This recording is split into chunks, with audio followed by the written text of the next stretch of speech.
Bakit naging mahirap para sa mga disipulo na makilala ang muling nabuhay na Panginoon? It is because the cross for them is a scandal. Ang kamatayan ni Jesus ay napangalat sa kanyang mga alagad at nagwasak sa kanilang mga pag-asa at pangarap. Inaasahan nila na siya ang tutubo sa Israel. Nakita nila ang krus bilang pagkatalo at hindi maintindihan ang walang laman na libingan hanggang sa nagpakita sa kanilang Panginoong Hesus at dito binigyan sila ng pangunawa.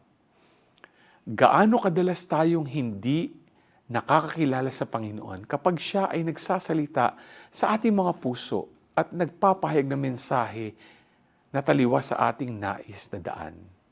Ang Panginoong muling nabuhay ay laging handang ipahayag sa atin ang kanyang salita at bigyan tayo ng pangunawa in His own special way.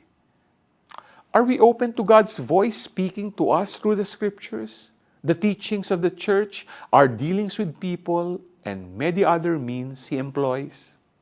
G ka ba?